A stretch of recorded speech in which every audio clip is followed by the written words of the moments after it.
Every time I think of you, I know there's something wrong. Like a drum that hits off beat, or like an off-key song. It's like you're not completely there.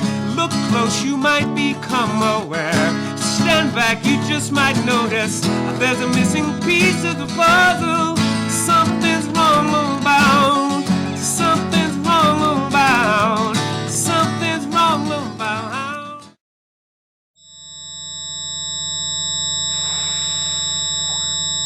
I have tinnitus. Some call it ringing in the ears, but that's just too cute a description for such a horrible affliction.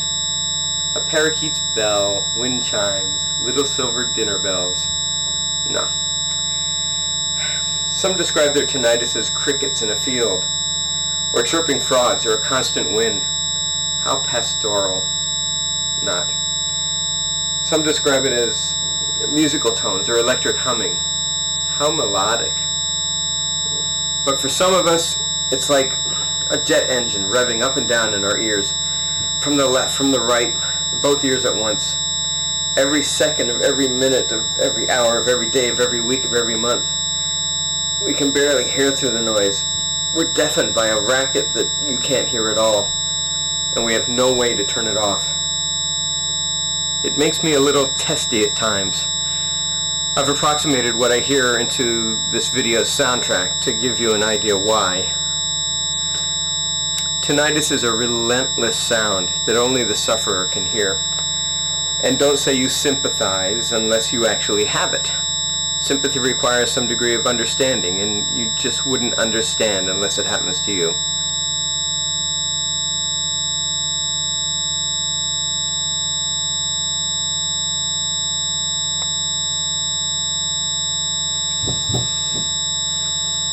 It keeps us awake at night because we can't turn it off, and masking it only means trying to drown it out with more noise.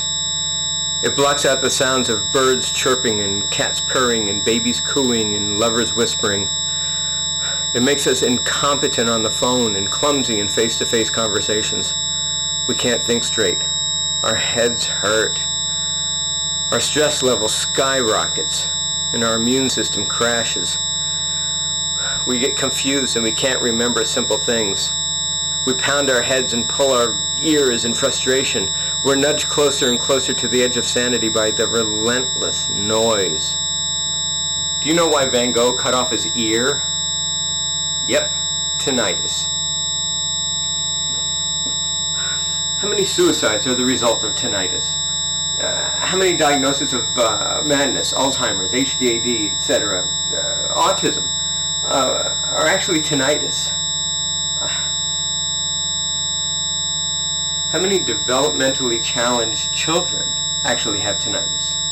How many divorces are caused by tinnitus? How many homeless are on the streets because of tinnitus?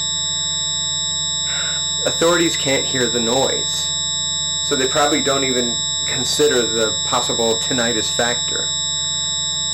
Doctors can't help. I don't think they really try. There are known causes for a fraction of the cases.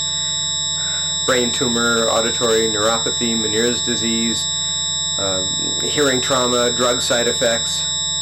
But for many of us, they don't know the cause, and they sure don't know the solution. Yeah, plenty of surefire cures are offered, mostly by charlatans who prey on the desperation of the afflicted. But nothing cures tinnitus. Management is the best anybody can offer. Smoke and mirrors to make your mind look, or rather listen, elsewhere. Antidepressants, antipsychotics, melatonin, copious amounts of alcohol, relaxation tapes, white noise, expensive customized hearing aids, anything to help us get through the next hour and to possibly give us a decent night's sleep.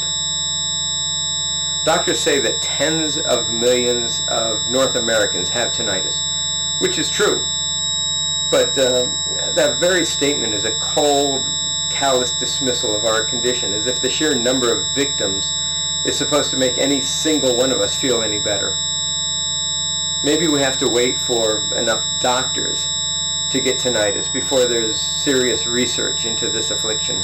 And maybe a forward-thinking researcher will look into possible causes like stress, Wi-Fi, chemicals in our water, GMO foods, untested vaccinations forced on us, smart meters, allergies, cell phone radiation, or how about all of the above?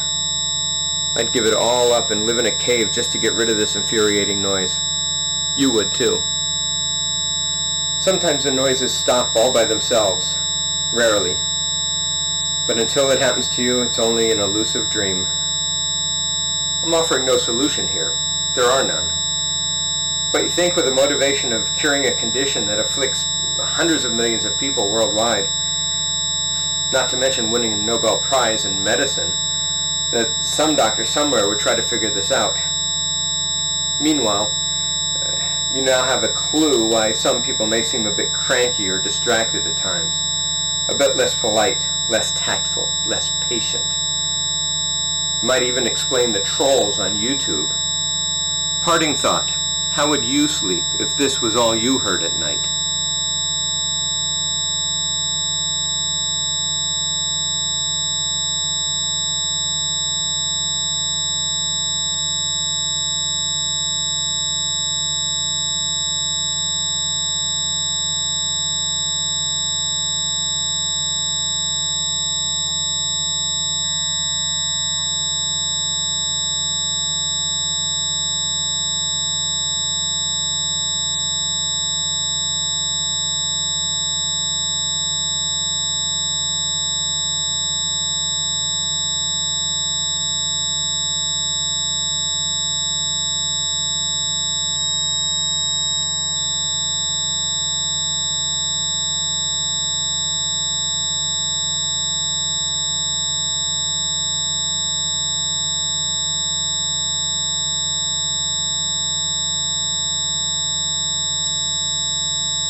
Something's wrong about you. Something's